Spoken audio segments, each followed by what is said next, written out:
أعوذ بالله من الشيطان الرجيم.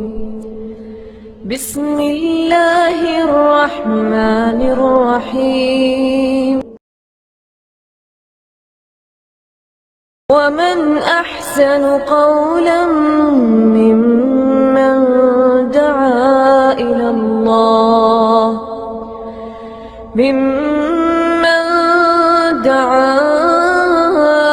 الله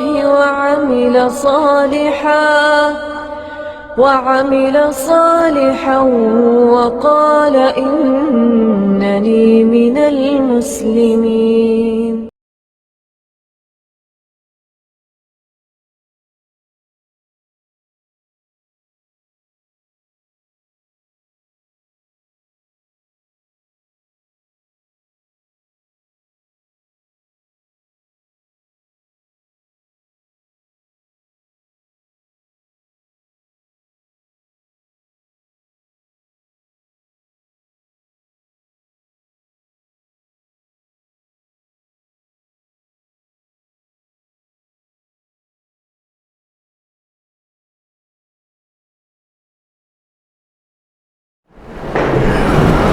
إن الحمد لله نحمده ونستعينه ونستغفره ونعوذ بالله من شرور أنفسنا ومن سيئات أعمالنا من يهده الله فلا مضل له ومن يضلل فلا هادي له وأشهد أن لا إله إلا الله وحده لا شريك له وأشهد أن محمدا عبده ورسوله. أما بعد فإن خير الحديث كتاب الله وخير الهدي هدي محمد صلى الله عليه وسلم وشر الأمور محدثاتها وكل محدثة بدعة وكل بدعة ضلالة وكل ضلالة في النار. رب اشرح لي صدري ويسر لي أمري واحلل عقدة من لساني يفقهوا قولي. رب اعوذ بک من همزات الشیاطین واعوذ بک رب ان یحضرون. اعوذ باللہ السمیع العلیم من الشیطان الرجیم.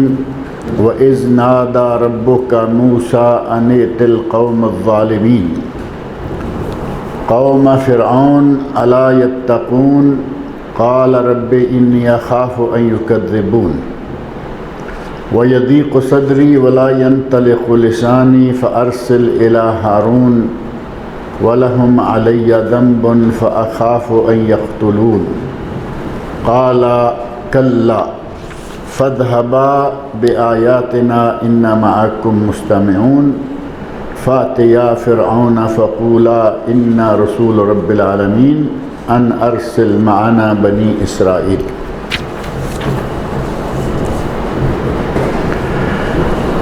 گزشتہ ایک دو درسوں میں سورۃ الشعراء اور اس کا تعارف کروایا گیا تھا کہ سورۃ شعراء کو شعراء کیوں کہا گیا. اس کے آخر میں شعراء کا باقاعدہ تذکرہ موجود ہے،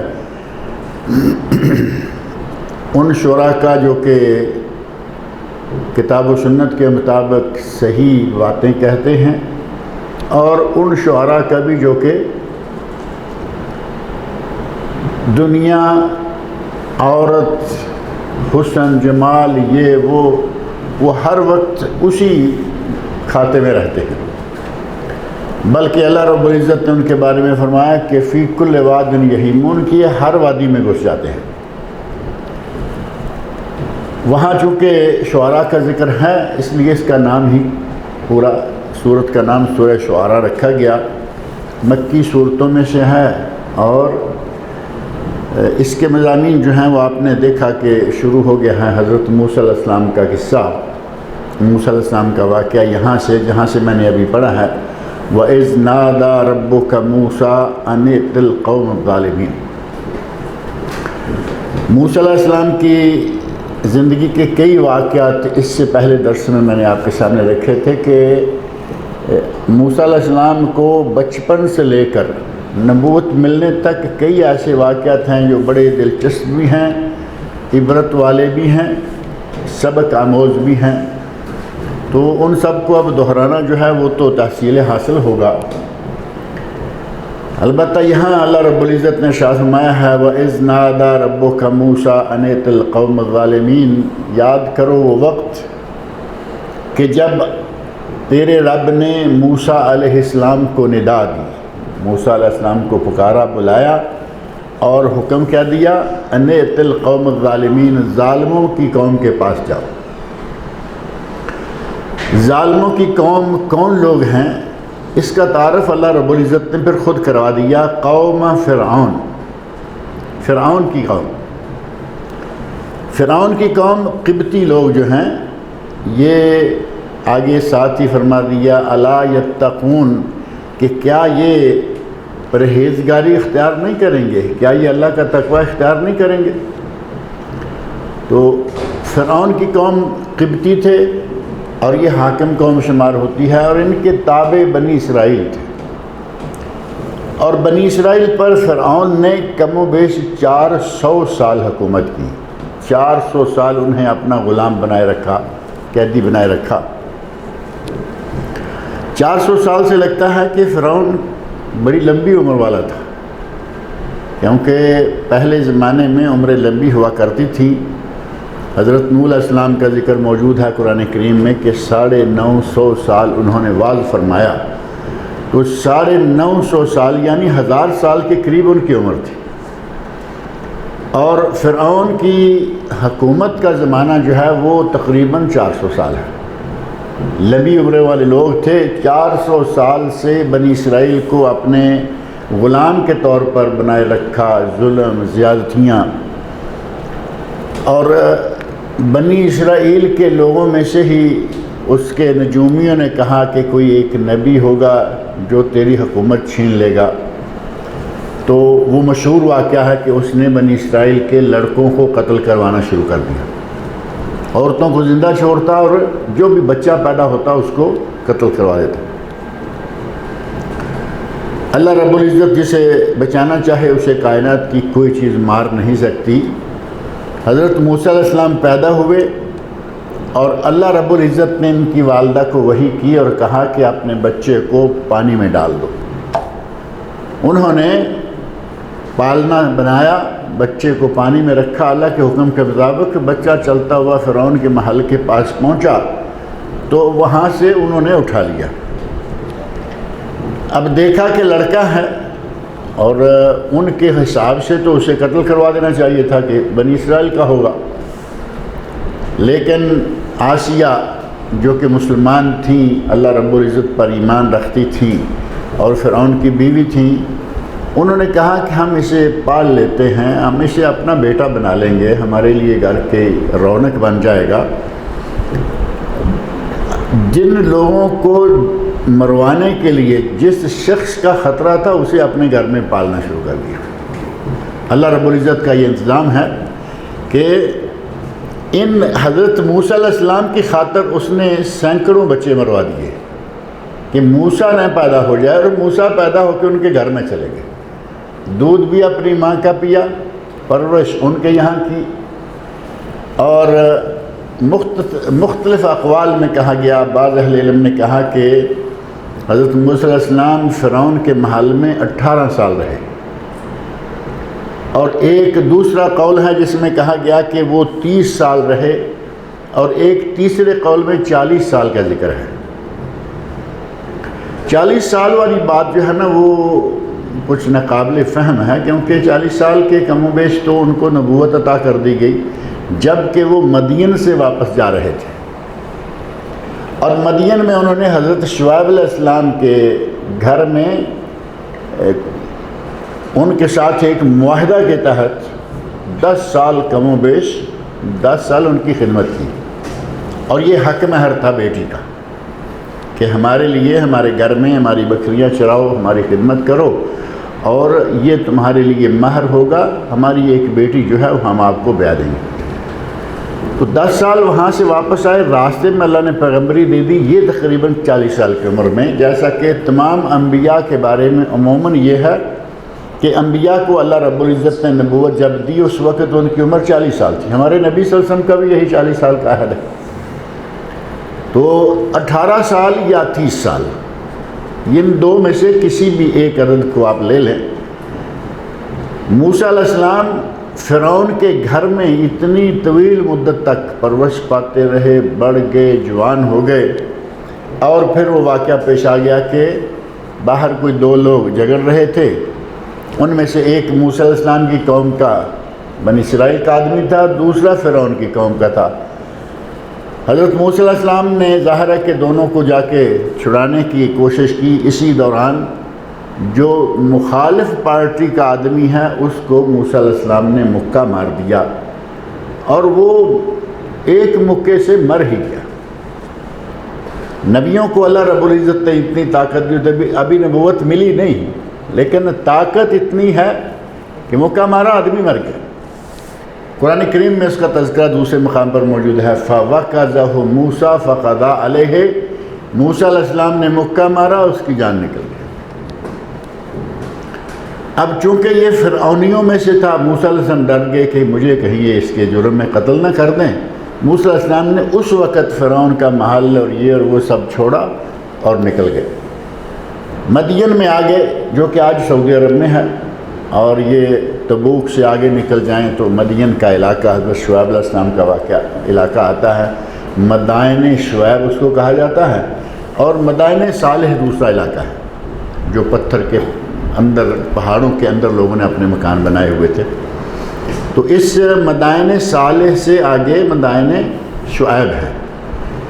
حضرت موسیٰ علیہ السلام وہاں سے مصر سے نکلے اور یہاں پہنچ گئے، اور ایک عرصے تک تقریباً 10 سال یہاں رکے رہے، اور واپسی میں جب گئے تو اللہ رب العزت نے انہیں نبوت عطا فرمائی، اور اللہ رب العزت نے انہیں ندا دی، آواز دی، بلایا اور کہا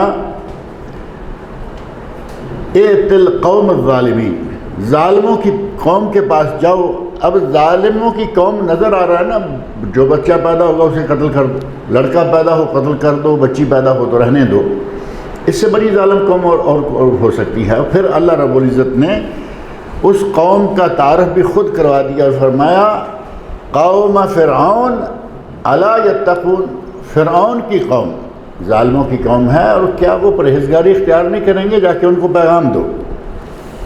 قال رب انی اخاف ان یکذبون، حضرت موسیٰ علیہ السلام کہتے ہیں کہ یا اللہ مجھے ڈر آتا ہے کہ کہیں وہ میرا انکار نہ کر دے، اور آگے جو اصلی بات ہے وہ بھی خود ذکر فرما دی، وَيَضِيقُ صَدْرِي، اس وجہ سے، ڈر کی وجہ سے میرا سینہ تنگ ہو رہا ہے، میرے سینے میں تنگی محسوس ہوتی ہے۔ اور تیسرا سبب یہ وَلَا يَنْطَلِقُ لِسَانِي، میری زبان بھی کچھ زیادہ کھلی نہیں ہے، یعنی ایک ہوتا ہے نا آدمی کھلی زبان ہے، صاف ستھری گفتگو مسلسل کیے چلا جاتا ہے۔ حضرت موسیٰ علیہ السلام کی زبان میں لکنت تھی، اور اس لکنت کا سبب بھی یہ فرعون کا محل ہی بنا۔ وہ ایک واقعہ تفسیری کتب میں موجود ہے کہ کوئلہ اپنے منہ میں پکڑ کے رکھ لیا زبان پر، اس کے نتیجہ میں لکنت پیدا ہو گئی، اور وہ لکنت دیر تک رہی۔ جس وقت یہ پیغام دیا جا رہا ہے اس وقت تک ابھی ان کی لکنت باقی ہے، اسی لیے وہ کہہ رہے ہیں وَلَا يَنْطَلِقُ لِسَانِي، میری زبان بھی ابھی اتنی فصیح اور کھلی نہیں ہے، کھلی نہیں بلکہ میری زبان برابر جتنی چلنی چاہیے ویسی نہیں چلتی، اور یہ بھی نہیں ہے کہ وہ سلسلہ ہمیشہ رہا۔ آگے چل کے حضرت موسیٰ علیہ السلام کی وہ مشہور دعا ہے رب اشرح لی صدری ویسر لی امری واحلل عقدۃ من لسانی یفقہوا قولی، جب وہ دعا مانگی تو اللہ رب العزت نے پھر زبان کا وہ عقدہ جو ہے، لکنت جو ہے وہ بھی ختم کر دی، لیکن اس وقت تک ابھی ختم نہیں ہوئی۔ تو فرمایا کہ یا اللہ میں جاؤں، مجھے ڈر آتا ہے کہ وہ کہیں میرا انکار نہ کر دیں، میرا سینہ تنگ ہو رہا ہے، اور میری زبان بھی صحیح طور پر نہیں چل رہی، فَأَرْسِلْ إِلَىٰ ہارون، ہارون کی طرف وحی بھیج، اسے بھی نبی بنا دے۔ ہارون علیہ السلام حضرت موسیٰ علیہ السلام کے بھائی ہیں، اور سفارش کر کے اللہ رب العزت سے اپنے بھائی کے لیے نبوت طلب کر لی کہ یا اللہ میرے بھائی کو بھی نبی بنا دے۔ اور یہاں نہیں دیگر مقامات پہ یہ بات موجود ہیں کہ وہ مجھ سے زیادہ فصیح اللسان ہے، گفتگو کا انداز یا گفتگو کرنے کا طریقہ کار اس کا بہت اچھا ہے، زبان صاف ہے، میری زبان صاف نہیں ہے، ان کو میرے ساتھ نبی بنا دے۔ تو اللہ رب العزت نے موسیٰ علیہ السلام کی دعا کو قبول کر لیا۔ فقد اوتیت سؤلک یا موسیٰ، قرآن کریم میں یہ بات موجود ہے، موسیٰ ہم نے تیری بات مان لی۔ حضرت ہارون علیہ السلام کو بھی نبی بنا دیا گیا، دونوں بھائی نبی ہو گئے، اور اب ظاہر ہے کہ ان کو جانے میں کوئی حیل و حجت باقی نہ رہی، لیکن اپنی بات پھر یہ بیان کر دی کہ میرا سینہ تنگ ہو رہا ہے اور میری زبان بھی صحیح طور پر نہیں چلتی، میرے بھائی کو بھی نبی بنا دیں۔ وَلَهُمْ عَلَيَّ ذَنْبٌ، میں ان کا ایک گناہ کر چکا ہوں۔ اب یہ اشارہ کر دیا آپ نے اس قتل کی طرف کہ میں نے ان کا قتل کیا، وہاں اگرچہ اب بہت وقت گزر چکا ہے، لیکن وقت گزر چکنے کے باوجود حضرت موسیٰ علیہ السلام کو خدشہ ہے کہ کہیں ایسا نہ ہو کہ میں جاؤں اور وہ مجھے مروا دے، کہے گا کہ جان کا بدلہ جان، بھائی اس کی قتل کروا دو۔ تو کہتے ہیں کہ وَلَهُمْ عَلَيَّ ذَنْبٌ، ان کے حوالے سے میرا ایک گناہ ہے جو میں نے ان کی قوم کے آدمی کو قتل کر کے کیا ہوا ہے۔ فَأَخَافُ أَن يَقْتُلُونَ، اور مجھے ڈر ہے کہ کہیں وہ مجھے قتل نہ کر دیں۔ حضرت موسیٰ علیہ السلام کوئی چھوٹے سے نبی تو تھے نہیں، معروف بات ہے نا، بڑے عظیم القدر انبیاء میں سے 1,00,000 اور کم و بیش 24,000 انبیاء، 1.25 کے قریب انبیاء گزرے ہیں، ان میں سے کم و بیش 350 رسول گزرے ہیں، جو نبیوں سے تھوڑا بڑا مرتبہ ہوتا ہے، اور ان 350 رسولوں میں سے 5 اولو العزم من الرسل ہوئے ہیں۔ قرآن نے 5 رسولوں کو اولو العزم من الرسل قرار دیا، اور ان 5 میں سے موسیٰ علیہ السلام بھی ہیں۔ نوح علیہ السلام، ابراہیم خلیل علیہ السلام، حضرت موسیٰ علیہ السلام، حضرت عیسیٰ علیہ السلام، اور محمد رسول اللہ صلی اللہ علیہ وسلم۔ اتنی عظیم شخصیت ہیں، اور پتہ نہیں نبی بنا دیے گئے نا، یہاں بات یہ تو ہے کہ نبی ہو گئے، نبی بنانے کے بعد ان کے بھائی کو بھی نبی بنانے کے بعد اللہ کہہ رہا ہے کہ جاؤ فرعون کے پاس اور اسے جا کے پیغام دو ہماری طرف سے، تم کب ڈرو گے، کب پرہیزگاری اختیار کرو گے۔ اور موسیٰ علیہ السلام کہہ رہے ہیں کہ مجھے خطرہ ہے کہ وہ مجھے کہیں قتل نہ کر دیں۔ اگر نبیوں کو علم غیب ہوتا تو کوئی گھبرانے والی بات تھی یہاں، لیکن مجھے معلوم ہے کہ میرا یہ کچھ نہیں بگاڑ سکتا کوئی، تو یہ کہنا کہ مجھے خطرہ ہے، اس کا مطلب صاف طور پر یہ ہے کہ نبیوں کو علم غیب نہیں ہوتا، علم غیب صرف اللہ رب العزت کو ہے۔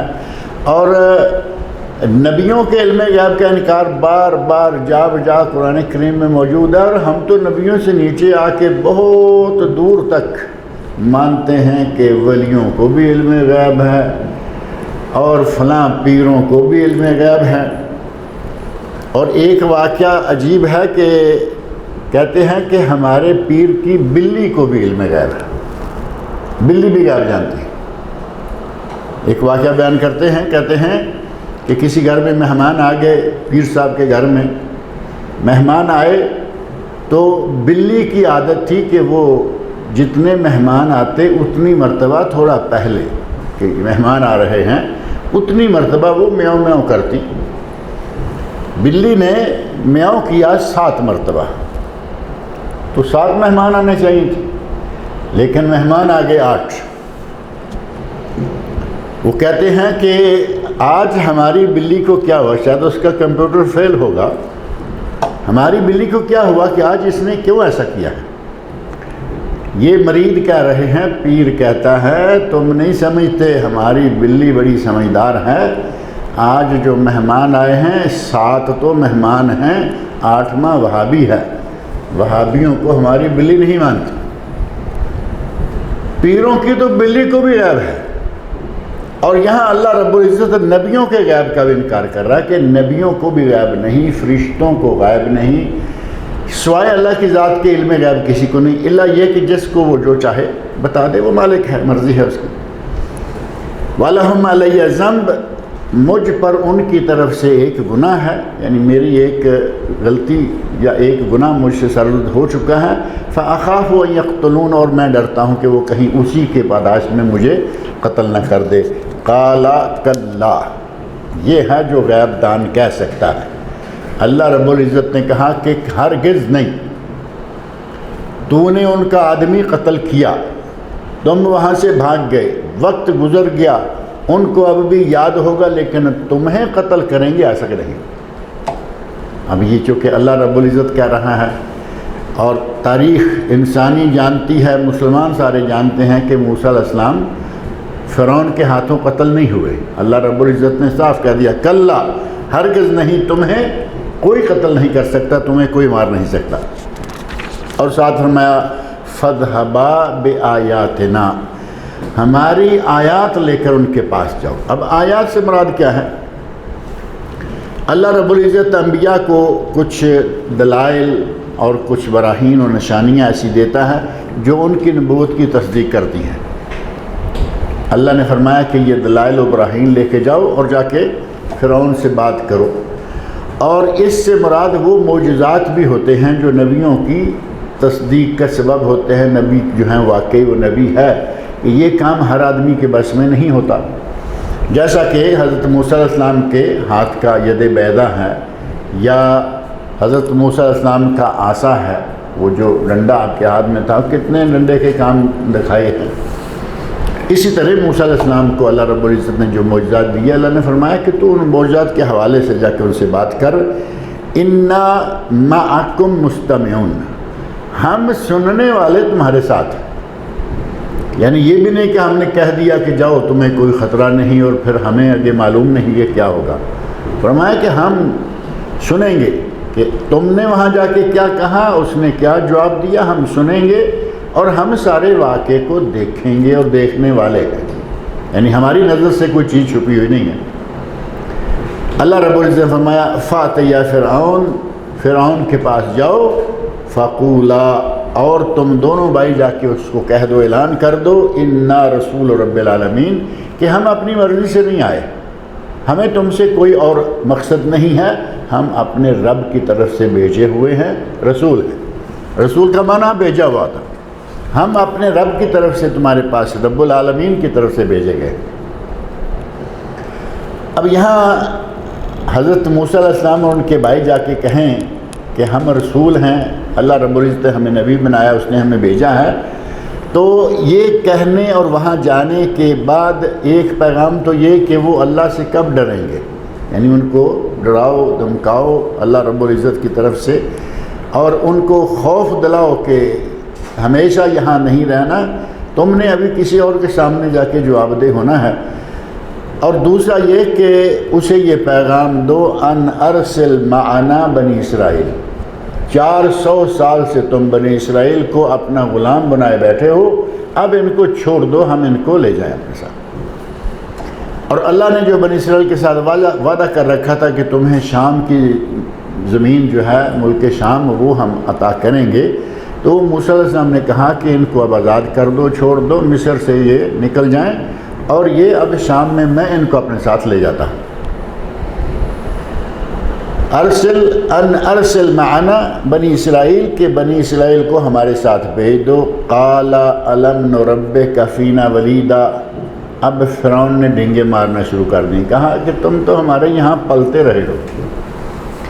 اور واقعی حضرت موسیٰ علیہ السلام فرعون کے گھر میں پلے، پرورش انہی کے گھر میں پائی، دودھ ماں کا پیا، لیکن باقی ساری عمر جو ہے وہ اسی محل میں رہتے تھے، اسی پورے شہزادوں کی طرح، کیونکہ انہوں نے اپنا بیٹا بنا لیا ہوا تھا، شہزادگی کی زندگی گزاری۔ اب جب نبوت کا اعلان کیا تو کہتا ہے فرعون کہتا ہے الم نربک فینا ولیدا، تم چھوٹے تھے، تم ہمارے پاس پلتے بڑھتے رہے، تربیت پرورش پاتے رہے، بڑے ہوئے، وَلَبِثْتَ فِينَا مِنْ عُمْرِكَ سِنِينَ، اور ہمارے مابین تم نے اپنی عمر کے کئی سال گزارے۔ اللہ رب العزت نے سنین کہہ کر فرعون کا جملہ نقل کیا کہ تم نے کئی سال ہمارے یہاں پرورش پائی۔ انہی سنین کے کلمہ کے تحت میں نے جو پہلے ذکر کیا نا، 18 سال 30 سال 40 سال کتنا عرصہ حضرت موسیٰ علیہ السلام اس محل میں رہے۔ اب کہتا ہے وَفَعَلْتَ فَعَلَتَكَ الَّتِي فَعَلْتَ وَأَنْتَ مِنَ الْكَافِرِينَ، تو نے پھر وہ کر دیا جو تو نے کر دیا، یعنی اب اشارہ کر رہا ہے کہ تم نے ہمارے ایک آدمی کو قتل کر دیا تھا۔ وَفَعَلْتَ فَعَلَتَكَ، تو نے ایک کام کر دیا، الَّتِي فَعَلْتَ جو کہ تو نے کر دیا، وَأَنْتَ مِنَ الْكَافِرِينَ اور تو ناشکروں میں سے تھا۔ کافرین کا معنی کافر نہیں، چونکہ وہ تو نبی ہیں، مقصد یہ تھا کہ ہم نے تمہیں بچپن سے پالا، تمہیں پوسا، تمہیں بڑا کیا، مدتوں تم ہمارے پاس رہے، مزے کے ساتھ پلتے بڑھتے رہے، پھر قتل کیا، بھاگ گئے۔ اور کہتا ہے کہ اس وقت جب تم نے یہ کام کیا تو تم نے یہ ناشکری کی، ہماری تربیت، ہمارے سارے جو بھی ہم نے تمہارے ساتھ احسان کیا تو نے احسان فراموشی کی، تو ہمارے آدمی کو قتل کر کے بھاگ گئے۔ حضرت موسیٰ علیہ السلام کہتے ہیں قال فعلتها اذا وانا من الضالین، میں نے یہ کام اس وقت کیا جب میں راہ بھولے ہوئے لوگوں میں سے تھا۔ ضالین کا معنی کہ میں کسی راہ پر نہیں تھا، سیدھی راہ پر نہیں تھا، یعنی اس وقت تک میں نبوت نہیں تھا ملی تھی، نہ اس وقت تک ابھی میرے پاس کوئی اتنا علم کی روشنی نہیں تھی، عقل اتنی نہیں تھی، میں نبی نہیں تھا، میں نے اس وقت یہ کام کیا۔ تو ضالین کا لفظ جو ہے یہ سورۃ الفاتحہ میں بھی موجود ہے، وَلَضَّالِينَ، اے اللہ ہمیں ان لوگوں کے راستے پر نہ چلا جو کہ گمراہ ہیں، غیر المغضوب علیہم وَلَضَّالِينَ، نہ ان کی راہ پر جو کہ جن پر تیرا غضب نازل ہوا یہودی، اور نہ ان کی راہ پر جو کہ گمراہ ہیں عیسائی۔ یہاں حضرت موسیٰ علیہ السلام خود کہہ رہے ہیں وَأَنَا مِنَ الضَّالِينَ، میں اس وقت، اب عیسائی تو کہہ نہیں سکتے تھے کیونکہ ابھی تو عیسیٰ علیہ السلام آئے نہیں، سیدھا اس کا لغوی معنی یہ ہے کہ میں اس وقت راہ راست پر نہیں تھا۔ اور نبی اپنی نبوت سے پہلے راہ راست پر نہیں ہوتا۔ راہ راست سے مراد اگر کہیں کہ اسلام ہے، دین ہے، صراط مستقیم ہے، تو نبوت آنے سے پہلے تو کوئی راستہ ہے نہیں، تو کس راستے پر ہوگا؟ یعنی اصل ہدایت کا راستہ تو نبوت کے بعد طے ہوتا ہے۔ ہمارے نبی صلی اللہ علیہ وسلم کے بارے میں قرآن کریم میں کہا گیا وَوَجَدْنَاكَ ضَالًّا فَهَدَىٰ، ہے یا نہیں قرآن کریم میں؟ أَلَمْ يَجِدْكَ يَتِيمًا فَآوَىٰ وَوَجَدَكَ ضَالًّا فَهَدَىٰ وَوَجَدَكَ عَائِلًا فَأَغْنَىٰ، غریب پایا غنی کر دیا، یتیم پایا تمہیں ہم نے آسرا دیا، اور بے راہ پایا اور ہدایت دی۔ وَوَجَدَكَ ضَالًّا فَهَدَىٰ، تو یہاں بے راہ ہونا مراد یہ نہیں ہے کہ کوئی راہ نہیں تھی، یعنی جو اسلام کا راستہ ہے اس وقت تھا نہیں، اور اسلام کے راستے کو ہم نے تمہارے سامنے رکھا اور تمہیں اس راستے پر چلنے والا بنا دیا۔ تو ان کلمات سے کسی نبی کی نبوت میں فرق نہیں آتا، اور نہ یہ کسی قسم کی کوئی عیب کی بات ہے۔ ایک آدمی اپنے منصب تک جب تک پہنچتا نہیں اس وقت تک اس منصب والے کا ذکر نہیں کرتا۔ ایک آدمی کو منسٹری ملی نہیں تو کیا پہلے کہتا رہے کہ میں وزیر ہوں؟ کیا یہ صحیح ہے؟ منسٹری ملے گی، ملنے کے بعد اسے نکال بھی دیا جائے تو وہ سابق وزیر کہہ سکتا ہے، ایکس منسٹر۔ لیکن اگر ملی نہیں، ابھی کوئی پارٹی جوائن نہیں کی، اور وہ کہے کہ میں وزیر ہوں، تو پھر وہ احمقانہ بات ہوگی۔ نبوت ملی نہیں تو کیسے کوئی کہے گا کہ میں راہ راست پر ہوں؟ راہ راست تو نبوت ملنے کے بعد نبوت کا اعلان، اور پھر جو اللہ تعالیٰ ہدایت دیتا ہے وہ ہوتا ہے راہ راست۔ حضرت موسیٰ علیہ السلام کہتے ہیں قال فعلتها اذا وانا من الضالین، میں نے یہ اس وقت کیا، یہ کام مجھ سے اس وقت ہو گیا جب کہ میں کسی راستے پر، صحیح راستے پر نہیں تھا۔ ففررت منکم لما خفتکم، جب میں تم سے ڈر گیا تو پھر میں یہاں سے فرار ہو گیا۔ سیدھی بات، ففررت، فرار کا لفظ تو اردو میں بھی استعمال ہوتا ہے نا، کہ جب میں ڈر گیا کہ تم اس کے نتیجہ میں کہیں مجھے پکڑ کے قتل نہ کر دو، تو میں یہاں سے بھاگا۔ اب موسیٰ علیہ السلام مصر کو چھوڑ کر بھاگے اور کتنی دور دیکھیں آ گئے. کوئی ہوائی جہاز کا زمانہ نہیں تھا، پیدل کے زمانے ہیں. چلتے چلاتے مصر سے نکلے اور یہ تبوک سے آگے جو مدائن شعیب ہے یہاں تک پہنچ گئے، شعیب علیہ السلام کے پاس. اور وہ طویل واقعہ کچھ تھوڑا سا میں نے ذکر کیا بھی ہے کہ وہاں پہنچے، بکریوں کو پانی پلایا. شعیب علیہ السلام کی بیٹیوں نے جا کے بتایا، انہوں نے گھر بلا لیا اور کہا کہ اب تم خطرے سے نکل گئے ہو. وہ چونکہ شعیب علیہ السلام خود نبی ہیں، کہتے ہیں کہ تم اب یہاں صحیح جگہ پہ آ گئے ہو. اور وہاں عرصہ گزارنے کے بعد پھر واپس آئے. راستے میں اللہ رب العزت نے نبوت عطا فرمائی. تو حضرت موسیٰ علیہ السلام جو ہیں وہ کہہ رہے ہیں کہ میں نے جب یہ کام کیا اس وقت میں کسی صحیح راہ پر نہیں تھا اور میں ڈر گیا تم سے، لہٰذا میں یہاں سے فرار ہو گیا، بھاگ گیا. فَوَهَبَ لِي رَبِّي حُكْمًا وَجَعَلَنِي مِنَ الْمُرْسَلِينَ. جب میں وہاں سے واپس آ رہا تھا تو اللہ رب العزت نے مجھے حکم یعنی فیصلہ کرنے کی طاقت اور علم عطا فرمایا. وَجَعَلَنِي مِنَ الْمُرْسَلِينَ، اور اللہ نے مجھے رسول منتخب کیا. اب یہ ساری بات جو ہے وہ حضرت موسیٰ علیہ السلام فرعون کے دربار میں سمجھے، دربار میں کھڑے ہیں اور اس کو پیغام دے رہے ہیں. اسی دوران میں یہ ساری باتیں کہیں. اور وَتِلْكَ نِعْمَةٌ تَمُنُّهَا عَلَيَّ أَنْ عَبَّدْتَ بَنِي اسرائیل. فرعون کو کہا کہ تمہارا وہ کون سا احسان ہے جو تم جتلا رہے ہو؟ تم نے بنی اسرائیل کو اپنا معبود، بنی اسرائیل کو اپنا بندہ یعنی غلام، اپنا بندی اور غلام بنائے رکھا، اور اسی کے نتیجہ میں تم نے ان کے بچے قتل کروانے شروع کر دیے. اتنا ظلم اور زیادتیاں تم کرتے رہے. تم نے کون سا مجھ پر احسان کیا تھا؟ ہمارے سینکڑوں لوگ مروا دیے، اور پھر تم کہہ رہے ہو کہ تم ہم سے بھاگ گئے، ہم نے تمہیں پالا، تمہیں پوسا، تمہیں یہ کیا. تم نے اپنے گھر میں رکھ کے پرورش کی. کیوں؟ بنی اسرائیل کے بچے مرواتے تھے، اسی ڈر سے مجھے پانی میں رکھا گیا اور تم نے اٹھا لیا. تمہارا مجھ پر کون سا احسان ہوا؟ نہ تم بچے مرواتے، نہ میں تیرے گھر میں آتا، میں اپنی ماں کے پاس اپنے گھر میں پلتا بڑا ہوتا. وَتِلْكَ نِعْمَةٌ تَمُنُّهَا عَلَيَّ أَنْ عَبَّدْتَ بَنِي اسرائیل.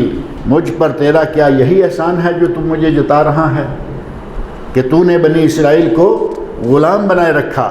قَالَ فِرْعَوْنُ وَمَا رَبُّ الْعَالَمِينَ. اب فرعون کے پاس کوئی کہنے کی بات نہیں بچی. تو پہلے شروع میں انہوں نے آ کے کہا تھا نا، فاتح یا فرعون، اللہ نے کہا فرعون کے پاس جاؤ، فقولا، اور وہاں جا کے کہو انا رسول رب العالمین، کہ ہم رب العالمین کے رسول ہیں. اب اور کوئی بات نہیں رہی تو پلٹا پچھلی کلام کی طرف، بات کی طرف. کہتا ہے وما رب العالمین. رب العالمین کیا ہے؟ رب العالمین کیا ہے؟ وہ تو کسی دوسرے کو رب ماننے کو تیار نہیں. قرآن کریم میں یہ بات موجود ہے کہ اس نے سارے لوگوں کو اکٹھے کر کے کہا کہ میں تمہارا اعلیٰ رب ہوں.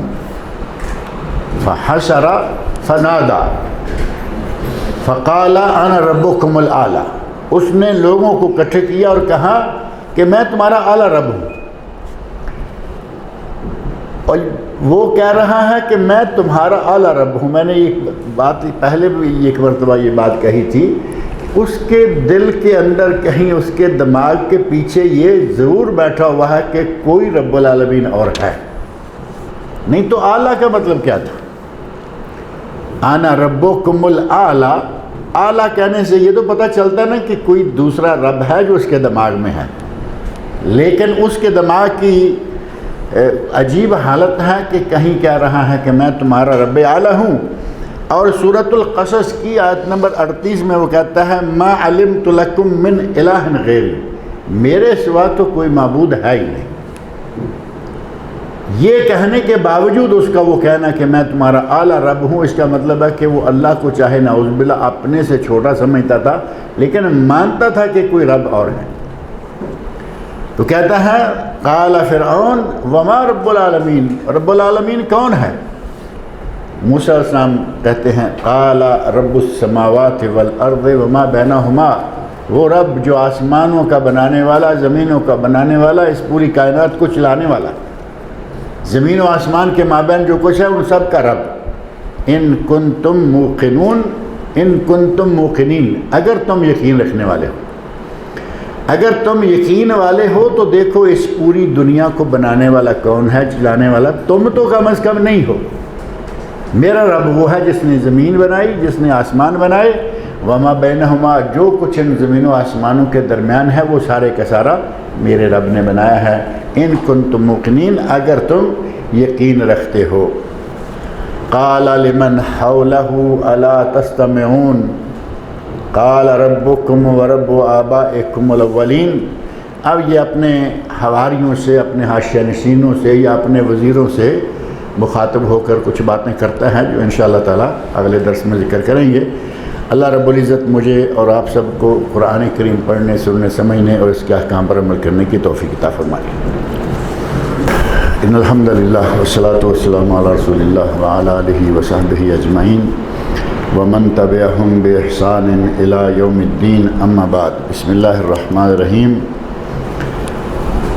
عن علی بن ابی طالب رضی اللہ تعالی عنہ قال لیس الوتر بحتم کہیئۃ المکتوبہ ولکن سنۃ سنہا رسول اللہ صلی اللہ علیہ وسلم.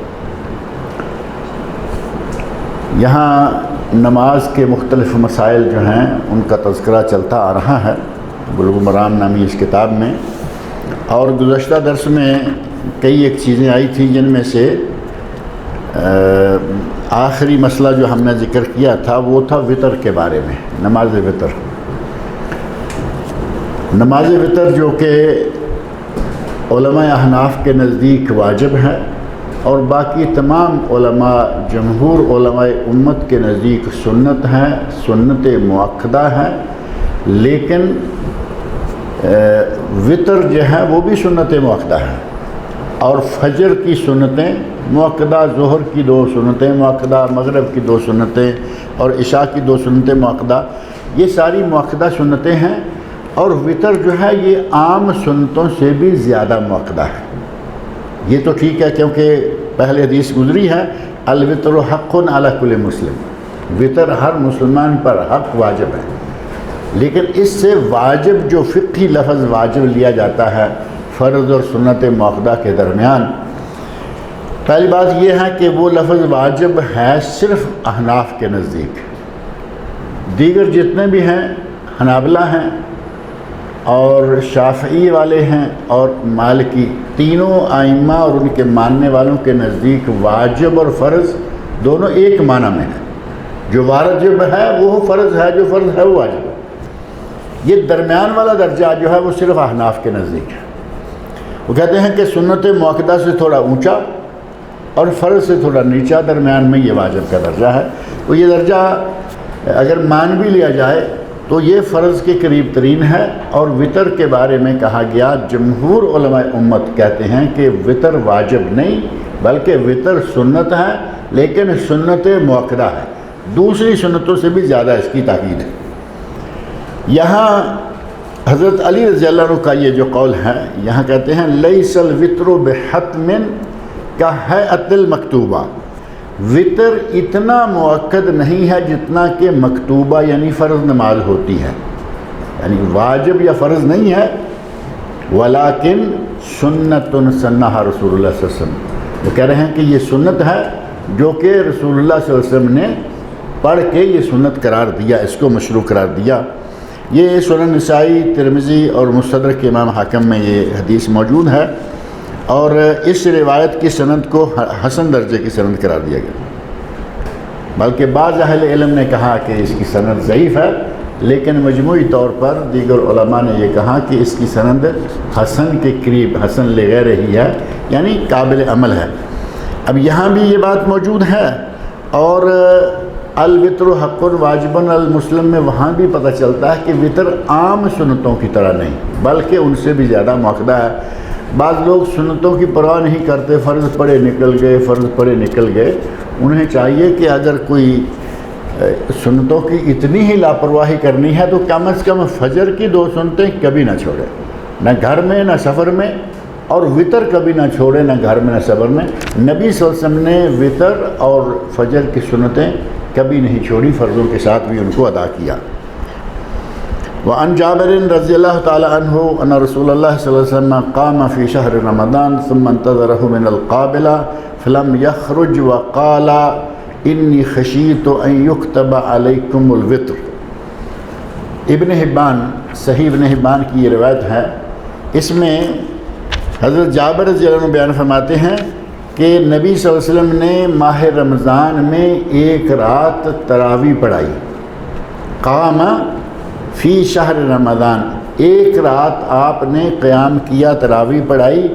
ثم انتظروہ من القابلہ، دوسرے دن لوگ انتظار کرتے رہے، فلم یخرج، لیکن نبی صلی اللہ علیہ وسلم باہر تشریف نہیں لائے۔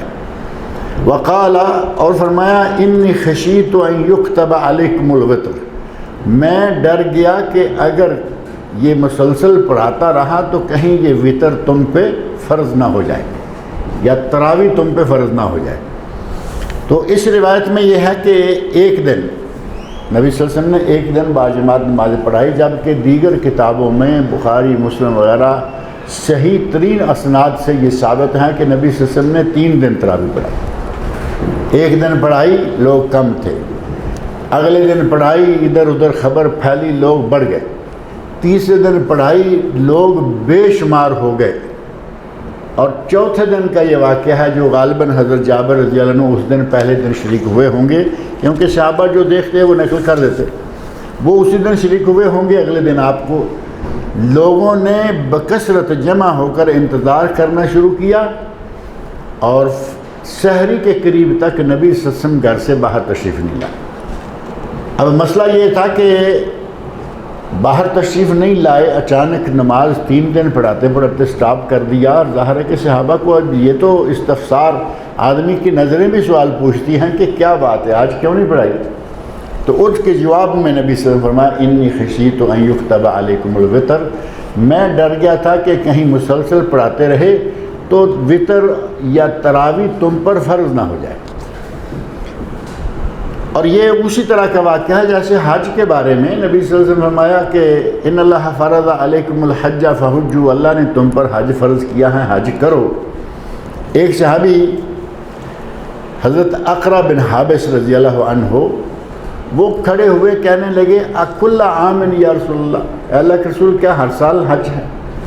نبی صلی اللہ علیہ وسلم نے دوسری مرتبہ فرمایا کہ اللہ نے حج فرض کیا ہے، کرو۔ یہ کہتے ہیں کہ یا رسول اللہ ہر سال؟ تیسری مرتبہ پھر آپ نے کہا تو یہ کہتے ہیں کیا ہر سال؟ پھر بالآخر آپ نے ارشاد فرمایا، لو قلت نعم لوجبت، اگر میں ہاں کہہ دیتا تو ہر سال حج کرنا فرض ہو جاتا، وَلَا مَا اسْتَطَعْتُمْ، اور تم نہ کر پاتے۔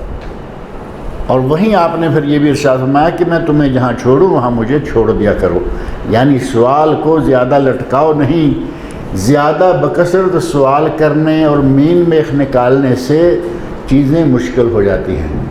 بار بار سوال کرتے آپ ہاں کہہ دیتے فرض ہو جاتا تو مشکل تھی یا نہیں تھی؟ ہم تو 8 کیا حج 10 سال نہیں کرتے، ایک مرتبہ کر لیا اسی پہ پھولے نہیں سماتے کہ ہم نے حج کر لیا ہوا۔ اب اگر ہر سال کی بات ہوتی تو کون کرتا؟ اسی طرح تراویح ہے، وہ خوش نصیب لوگ ہیں جو پورا مہینہ پوری تراویح پڑھتے ہیں، نہیں تو کچھ لوگ ہیں پہلے 2 3 4 دن مسجدیں بھری ہوئی ہوتی ہیں، اگلے ہفتے کے دوران دیکھو مسجدیں آدھی، اور جب آخری عشرہ شروع ہوتا ہے جو سب سے قیمتی عشرہ ہے، سب سے کم نمازی مسجد میں ہوتا ہے۔ رمضان کا آخری عشرہ جس میں لیلۃ القدر ہے، ایک رات جس کی عبادت کا ثواب 1000 مہینے، 83 سال 4 مہینے سے بھی زیادہ ثواب ملنے والا ہے۔ اس عشرہ میں نمازی 2 3 صفیں، 2.5 صفیں، کہیں 5 4 صفیں، بڑی مسجد ہے تو 1 صف۔ اب یہ حال ہو جاتا ہے، اور اگر یہ فرض ہو جاتی تو پھر ظاہر ہے کہ وہ کہتے ہیں اب یہ فرض مہینہ کون پڑے گا؟ نبی اکرم صلی اللہ علیہ وسلم نے ارشاد فرمایا کہ میں ڈر گیا تھا کہ مسلسل پڑھاتا رہا تو کہیں ایسا۔ اب کئی لوگ یہاں یہ بھی مسئلہ اٹھا دیتے ہیں جی تراویح اور تہجد 2 الگ الگ نمازیں ہیں۔ ابھی حال ہی میں کسی نے سوال کیا، جبکہ تراویح اور تہجد اگر دو الگ الگ نمازیں ہوتی تو جن احادیث میں نبی صلی اللہ علیہ وسلم کے باجماعت تراویح پڑھانے کا ذکر ملتا ہے اس میں تیسرے دن کی تراویح کے بارے میں صحابی کیا کہتے ہیں؟ تیسرے دن آپ نے تراویح پڑھائی، اتنی لمبی تراویح کر دی کہ ہم ڈر گئے کہ آج سحری کا کھانا کھانے کے لیے وقت ملے گا یا نہیں ملے گا، صرف تراویح میں۔ اب تہجد کا وقت کہاں گیا؟ ختم ہوا یا نہیں؟ اگر تراویح اور تہجد دونوں ایک چیز نہ ہوتی، تہجد بھی رمضان میں پڑھا جاتا تو یہ اتنا لمبا نبی اکرم صلی اللہ علیہ وسلم تراویح نہ پڑھتے۔ لیکن ان کو ہمارے بعض لوگ جو ہیں وہ ضد پہ ایسے اڑے ہوئے ہوتے ہیں کہ نہیں جی وہ اور ہے یہ اور ہے۔ رمضان کے مہینے میں تہجد نہیں ہوتی، تراویح ہوتی ہے، باقی مہینوں میں تراویح نہیں ہوتی، تہجد ہوتی ہے۔ اسی کا نام رمضان، شہر رمضان کا قیام بھی ہے، قیام رمضان، یہاں قام فی رمضان ہے نا، قیام رمضان، قیام اللیل، وطر، تراویح، تہجد، یہ 5 نام ہیں اور نماز ایک ہی ہے، ایک نام کے مختلف موقعوں پر الگ الگ نام آ رہے ہیں۔ وعن خارجہ بن حذافہ رضی اللہ تعالی عنہ قال قال رسول اللہ صلی اللہ علیہ وسلم ان اللہ امدکم بصلاۃ ہی خیر لکم من حمر النعم، اللہ نے تمہاری مدد کی ہے ایک نماز کے ساتھ جو تمہارے لیے سرخ اونٹوں سے بھی زیادہ بہتر ہے، زیادہ مفید ہے۔ ہم نے کہا وما ہے یا رسول اللہ، اللہ کے رسول وہ کون سی نماز ہے؟ قال الوتر ما بین صلاۃ العشاء الی طلوع الفجر، نماز عشاء اور طلوع فجر کے درمیان جو وطر ہے یہ وہ نماز ہے، یعنی تہجد۔ اللہ نے تمہاری مدد کی ہے ایک نماز کے ساتھ، اور وہ نماز ہے جو عشاء سے لے کے طلوع فجر یعنی فجر کی اذان کے وقت تک، اس کے دوران ہی ہے نا، کبھی اس کے دوران آپ کسی بھی وقت پڑھ سکتے ہیں، یہ شرط نہیں ہے کہ وہ آخری پہر میں ہی ہو، جب آپ کو اللہ تعالیٰ موقع دیتا ہے پڑھ سکتے ہیں، لیکن زیادہ افضل ترین وقت جو ہے وہ سحری کا ہے۔ تہجد تو پھر صحیح معنوں میں وہی بنے گی نا کہ آدمی کام کاج کر کے تھکا ہوا آئے، کھانا پینا کر کے سو جائے اور پھر نیند سے اٹھے اور تہجد پڑھے، تو یہ بنے گی تہجد۔ اور اگر عشاء کی نماز کے بعد ہی کہا کہ چلیں ساتھ ہی ہم 2-4 رکھتے ہیں اور پڑھ لیتے ہیں تو تہجد ہو جائے گی، ثواب ہوگا یقیناً، لیکن تہجد ہے۔ اور یہ کہنا کہ تہجد کے لیے سو کر اٹھنا ضروری ہے کوئی شرط ہے، یہ بھی نہیں ہے۔ آپ کو کئی لوگ ایسے ملیں گے کہیں گے نہیں یہ کیا تہجد ہوئی، جاگتے جاگتے آپ نے 11 رکھتے سحری کے وقت پڑھ لی، آپ تو جاگ ہی رہے تھے۔ جاگ رہے تھے یا سو کر اٹھے، جو وقت تہجد کا ہے اس وقت آپ 11 رکھتے پڑھتے ہیں سحری کے وقت، وہ تہجد ہے۔ اب یہ ضروری نہیں ہے کہ آپ 100% پہلے سوئیں اور پھر اٹھیں۔ ایک آدمی کو وقت نہیں ملا سونے کا، ٹھیک ہے، تہجد کے وقت تہجد پڑھ لیتا ہے۔ کچھ لوگ ایسے ہیں کہ ان کی ڈیوٹیاں ہوتی ہیں 1:30 بجے 2 بجے تک۔ اب 2-2:30 بجے تک ڈیوٹی ہو، گرمی کا موسم ہو، تو اس وقت آپ کو معلوم ہے نا 3 بجے 2:45 بجے کم و بیش اس طرح نماز ہوتی ہے فجر کی۔ تہجد جو ہے اس کے لیے بڑی آسانی ہے۔ اب اگر وہ اس وقت کہے کہ میں پہلے تھوڑا سا سوتا ہوں، وہ سوتا ہوں کرے گا، فجر بھی جائے گی، تہجد تو بات کی بات ہے۔ لہذا یہ شرط نہیں ہے کہ تہجد کے لیے سو کر ہی اٹھے تو ہوگی، تہجد ہو جائے گی جب بھی پڑھے گا، اس کی رکعتیں اور اس کا وقت جو ہے وہ ہونا چاہیے۔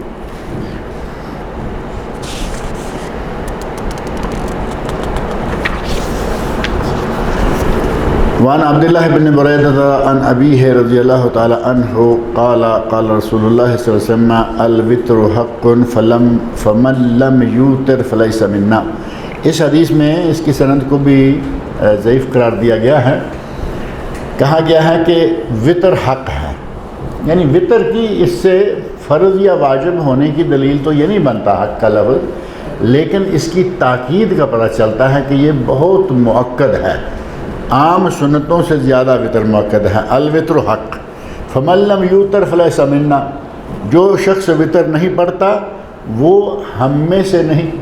ہم میں سے نہیں کا معنی کیا ہوگا کہ وہ ہمارے طریقے پر نہیں، ہماری سنت پر نہیں، بلکہ وہ ہمارا طریقہ چھوڑے ہوئے ہے۔ تو اس روایت کی سند کے بارے میں کہا گیا کہ یہ ضعیف ہے، اور اس کے بعض دیگر شواہد وغیرہ بھی موجود ہیں بہرحال اسے حسن لغیرہ ہی تک قرار دیا گیا کہ یہ قابل عمل ہے، اور اس سے بھی پتہ چلتا ہے کہ وطر کی بہت زیادہ اہمیت ہے، یعنی وطر کو بھی جو لوگ چھوڑ دیتے ہیں نا وہ زیادتی کرتے ہیں۔ وعن عائشہ رضی اللہ تعالی عنہ قالت ما كان رسول اللہ صلی اللہ علیہ وسلم یزید فی رمضان ولا فی غیرہ علی 11 رکعہ۔ صحیح بخاری اور صحیح مسلم کی یہ متفق علیہ حدیث ہے، جس میں حضرت عائشہ رضی اللہ عنہ فرماتی ہیں کہ نبی صلی اللہ علیہ وسلم رمضان میں اور غیر رمضان میں، یعنی رمضان کا مہینہ بھی اور باقی 11 مہینے بھی، آپ 11 رکعت سے زیادہ نہیں پڑھتے تھے۔ اب یہ صحیح بخاری مسلم کی حدیث ہے، 11 رکعت سے زیادہ تراویح نہیں پڑھتے تھے، جیسے کہ یہاں عام طور سے چل رہا ہے۔ یصلی اربعا، آپ 4 رکعتیں پڑھتے، فلا تسأل عن حسنہن و طولہن، ان کی لمبائی اور ان کے حسن کے بارے میں نہ پوچھو، یعنی اتنے بہترین انداز سے اور اتنی طویل تلاوت کر کے اتنی لمبی رکعتیں پڑھتے کہ پوچھو ہی نہیں۔ ثم یصلی اربعا، پھر آپ 4 رکعتیں اور پڑھتے، فلا تسأل عن حسنہن و طولہن، ان کے حسن اور ان کے طول کے بارے میں کچھ نہ پوچھو۔ ثم یصلی ثلاثا، اور پھر آپ 3 رکعت پڑھتے۔ تو کتنی ہو گئی یہ؟ 4 پہلے پڑھتے، 4 پھر پڑھتے اور 3 پھر پڑھتے، 11 رکعت ہو گئے۔ اب یہ جو لکھا ہے نا کہ 4 رکعت، نبی اکرم صلی اللہ علیہ وسلم کا ارشاد ہے کہ رات کی نماز 2 رکھتے ہیں، رات کی نماز 2 رکھتے ہیں، اور یہاں جو 4 کہاں ہے تو اس کا معنی یہ تو نہیں ہے نا کہ 4 آپ نے ایک ہی سلام کے ساتھ پڑھی، 2 رکعتیں پڑھی، پھر 2 رکعتیں پڑھی اور اس کے بعد تھوڑا سا ریسٹ کیا، تھوڑا سا آرام کیا، تو یہ 4 پہلی ہو گئی۔ اسی طرح پھر آپ نے 2 رکعتیں پڑھی، 2 رکعتیں پڑھی، تھوڑا سا آپ رکے، 8 ہو گئیں، اور پھر آپ نے وطر کی نماز پڑھی، 11 رکعتیں پوری ہو گئی۔ قالت عائشہ رضی اللہ عنہ فقلت، تو میں نے عرض کیا یا رسول اللہ اتنام قبل ان توتر، کیا وطر پڑھنے سے پہلے آپ سوتے ہیں؟ یعنی تراویح کی نماز جو ہے اس سے وطر پڑھنے سے پہلے آپ سوتے ہیں؟ قال یا عائشہ، نبی سے فرمایا یا عائشہ ان عینی تنامان ولا ینام قلبی، میری آنکھیں تو سو جاتی ہیں لیکن میرا دل نہیں سوتا۔ یہ نبی اکرم صلی اللہ علیہ وسلم کا معجزہ ہے، آپ کی خاصیت ہے، خصائص سے مصطفیٰ میں سے بھی ہیں، اور یہ خصائص انبیاء میں سے بھی ہے کہ نبیوں کی آنکھ سو جاتی ہے، دل نہیں سوتا، اور ہماری آنکھیں بھی سو جاتی ہیں، دل بھی سو جاتا ہے۔ اب ہمارے پاس تو پھر کچھ بھی ہوتا رہے، ہمیں تو پتہ نہیں چلتا نا۔ کیا کہتے ہیں کہ یہ گھوڑے بیچ کے سویا ہوا ہے، گھوڑے بیچ کے سوتے ہیں میرا خیال ہے، بکری نہیں، یہ تو گھوڑے بیچ کے سویا ہوا ہے، کچھ بھی ہو رہا ہے دائیں بائیں پتہ نہیں۔ انبیاء کرام کی آنکھیں سو جایا کرتی تھیں، دل جاگتا رہتا تھا، اور نبی اکرم صلی اللہ علیہ وسلم اگر سو کے اٹھیں اور وضو نہ کریں تو ظاہر ہے کہ جب آنکھیں سوئی ہیں، دل جاگ رہا ہے، تو وضو کیسے ٹوٹے گا؟ ہمارا یہ معاملہ نہیں ہوتا، ہمارے جب بھی آدمی صحیح طریقے سے سو گیا، وضو گیا اور یہ اگلی دنیا سے ہو کے آیا۔ تو نبی اکرم سے فرماتے ہیں کہ میرا دل سوتا ہے، میری آنکھیں سوتی ہیں، دل نہیں سوتا۔ یہ خصائص انبیاء میں سے ہے۔ ایسے ہی ایک خاصیت اور ہے جس کے بارے میں بعض لوگوں نے پچھلے دنوں ایک بات وائرل کر دی، آج کل بس آپ ایسے کریں اور ساری دنیا میں پہنچا دیتے ہیں، اور وہ خصائص کی طرح ہی ہے۔ نبی صلی اللہ علیہ وسلم نماز کے دوران آگے اور پیچھے دیکھ لیتے تھے۔ نماز کے دوران آپ جیسے آگے دیکھ رہے ہوتے تھے ایسے ہی آپ پیچھے بھی دیکھ لیتے تھے۔ نبی سے فرماتے ہیں کہ اپنی صفیں صحیح رکھا کرو، میں تمہیں آگے سے جیسے میں آگے سے دیکھتا ہوں، میں تمہیں پیچھے سے بھی دیکھتا ہوں۔ اب کسی نے کہہ دیا کہ نبی صلی اللہ علیہ وسلم ہمیشہ چلتے پھرتے ہر وقت آگے اور پیچھے سے دیکھتے تھے، وہ صحیح نہیں ہے۔ نماز کے دوران صحیح ہے، وہ چونکہ ثابت ہے، لیکن نماز کے بعد آپ نے ایسا کچھ نہیں کہا۔ اسی طرح یہاں ہے کہ نبی صلی اللہ علیہ وسلم کی آنکھیں سو جاتی تھیں لیکن آپ کا دل اقدس جاگ رہا ہوتا تھا۔ ما کانا یزیدو، نبی صلی اللہ علیہ وسلم زیادہ نہیں کیا کرتے تھے، 11 رکعت سے زیادہ نہیں کیا کرتے تھے۔ اس بات کو 11 رکعت کو ایک ضد میں آ کر بعض لوگ کہیں تو الگ بات ہے، جی نہیں 20 ہے 20 ہے 20 ہے۔ پاکستان انڈیا میں بہت زیادہ 20 ہے۔ پاکستان انڈیا کے بڑے بڑے معتبر علماء میں سے جو دارالعلوم دیوبند کے مفتی سابق گزرے ہیں، علامہ انور شاہ کشمیری رحمۃ اللہ علیہ، انہوں نے کہا کہ صحیح بات یہ ہے کہ سنت تراویح 11 رکعت ہے، اس سے زیادہ جو پڑھے گا وہ مستحب ہے، جائز ہے، وہ پڑھے نفل ہے، اس میں کوئی حرج نہیں، زائد مستحب ہے۔ اور یہی بات فقہ حنفی کی مشہور کتاب ہے ہدایہ، ہدایہ کی شرح لکھی امام ابن الحمام نے فتح القدیر کے نام سے، اس میں بھی انہوں نے کہا کہ صحیح بات یہی ہے کہ سنت 11 رکعت، زیادہ پڑھو گے تو وہ مستحب ہوگی یا نفل ہوگی، سنت رسول 11، کیونکہ احادیث واضح طور پر موجود ہیں۔ اب اس میں اتنا لمبا چوڑا پھر آخر آ کے ہمارے پاس جب کتابی دلیلیں ختم ہو جاتی ہیں تو پھر ہم میدانی دلیل لے آتے، جی حرم شریف میں 20 ہوتی ہے۔ اب یہاں آگے پھر ہماری کنڈی جو ہے وہ اڑ جاتی ہے کہ حرم شریف میں 20 ہوتی ہے۔ حرم شریف میں جو کام ہوتے ہیں کیا سب لوگ مانتے ہیں؟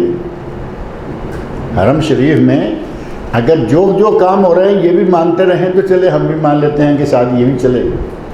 وہاں نماز کا انداز، وہاں کے عقائد، وہاں کے اعمال اور ہیں، ہمارے سارا سال اعمال اور رہتے ہیں۔ رمضان کا مہینہ آئے تو پھر حرم شریف ہمارے لیے دلیل بن گئی۔ حرم شریف میں ایک وقت میں تراویح بھی پڑھی جا رہی ہوتی ہے، طواف بھی چل رہا ہوتا ہے۔ کوئی تراویح پڑھ رہا ہے، طواف چھوڑے ہوئے ہے، کوئی طواف کر رہا ہے، تراویح چھوڑے ہوئے ہیں۔ ہماری مسجدوں میں بھی ایسا ہوتا ہے۔ فرق ہے نا حرم کی بات کرنے میں اور حرم کے عمل کے اور ہمارے عمل کے مابین۔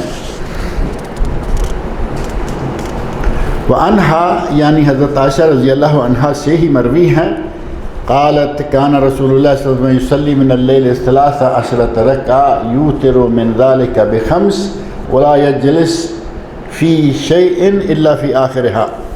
حضرت عائشہ نے فرماتی ہیں کہ نبی صلی اللہ علیہ وسلم 13 رکعتیں رات کو پڑھتے، تراویح کے طور پر 13 رکعتیں پڑھتے۔ پہلے آپ ان میں سے 13 رکعتیں پڑھتے جن میں سے 5 وتر پڑھتے، 8 اور 5 13 ہو گئے نا۔ تراویح پھر وہی آئی کہ تراویح 8 ہے اور 5 وتر ہو گئے۔ اور وتر پڑھنے کا 5 وتر پڑھنے کا طریقہ یہ بتایا کہ 5 وتروں میں سلام صرف ایک ہوتی، مسلسل پڑھتے جاتے، کوئی قاعدہ نہیں، 5 رکعتیں مسلسل پڑھ کر اکٹھے ہی سلام پھیرتے، اکٹھے ہی ایک قاعدہ کے ساتھ، ایک سلام کے ساتھ 5 رکعتیں۔ اور اسی طرح ایک قاعدہ اور ایک سلام کے ساتھ 3 رکعتیں بھی ثابت ہیں، کبھی کبھی یہاں پڑھاتے بھی ہیں۔ عموماً 2 رکعتیں پھر پڑھ کے سلام پھیر دیتے ہیں، پھر تیسری رکعت الگ پڑھتے ہیں۔ یہاں کبھی کبھی کہیں کوئی امام، پتہ نہیں آپ کا کوئی واقعہ ہوا نہیں ہوا، میں نے کئی مرتبہ مختلف مساجد میں دیکھا ہے کہ وہ 2 اور 1 الگ الگ پڑھتے پڑھتے کسی دن اکٹھی 3 پڑھیں گے، اور جب وہ اکٹھی 3 پڑھتے ہیں تو ہمارے پاکستانی انڈین طریقہ سے نہیں، وہاں 2 پڑھ کے اتحیات بیٹھتے ہیں پھر اٹھتے ہیں۔ یہاں نہیں ایسا، یہاں 3 پڑھیں گے تو مسلسل ایک ہی قاعدہ اور ایک ہی سلام، اور یہی صحیح طریقہ ہے۔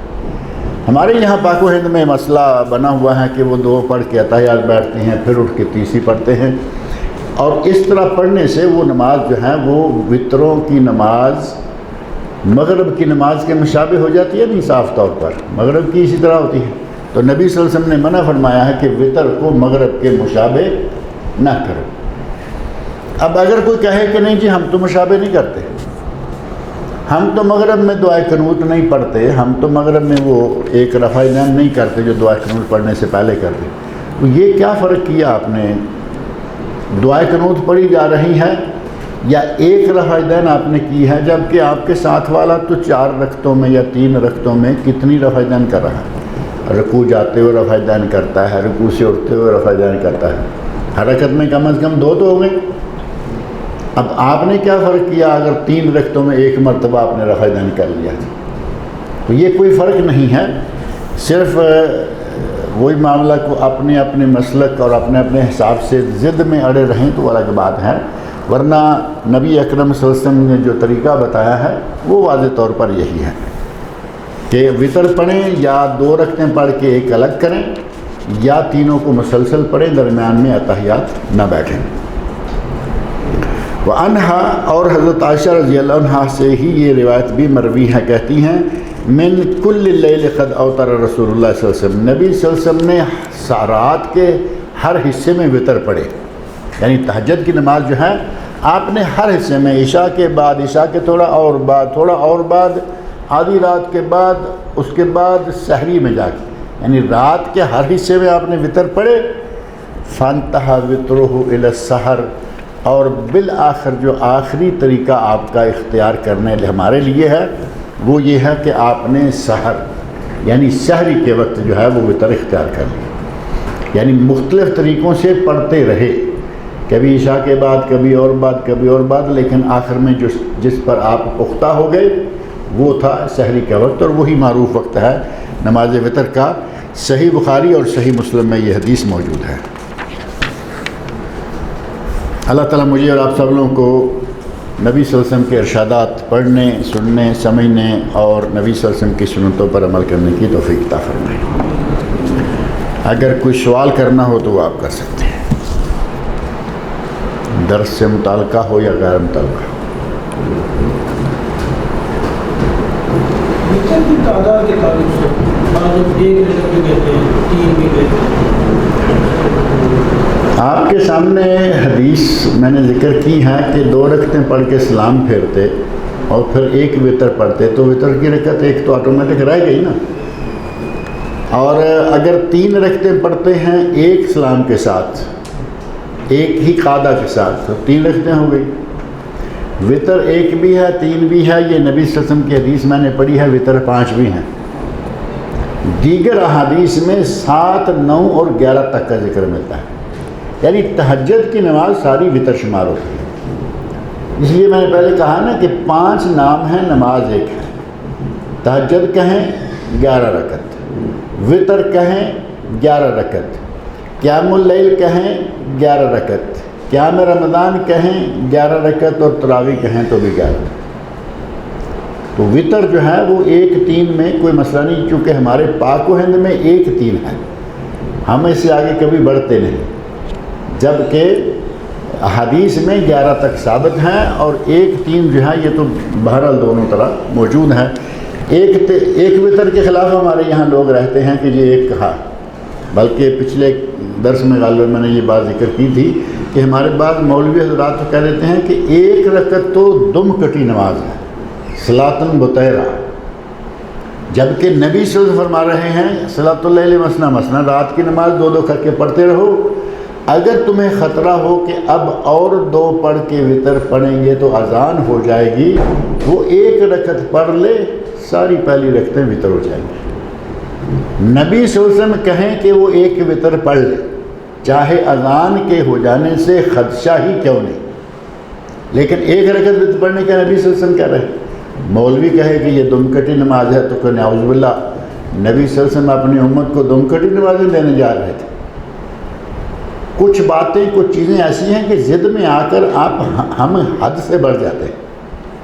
ضد اپنی جگہ ایک چیز نبی صلی اللہ علیہ وسلم ثابت ہے، تم اس کو دم کٹی کا نام دے رہے ہو، تمہیں کم از کم اللہ تعالیٰ سے ڈرنا چاہیے، کل کو نبی پاک کے سامنے کیا منہ لے کے جاؤ گے۔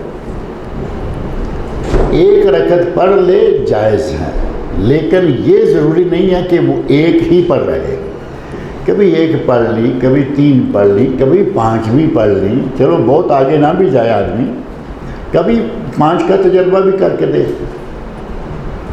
تو یہ نبی اکرم صلی اللہ علیہ وسلم سے ثابت ہے۔ چلیے اللہ تعالیٰ مجھے آپ کو سب کو نیک عمل کی توفیق عطا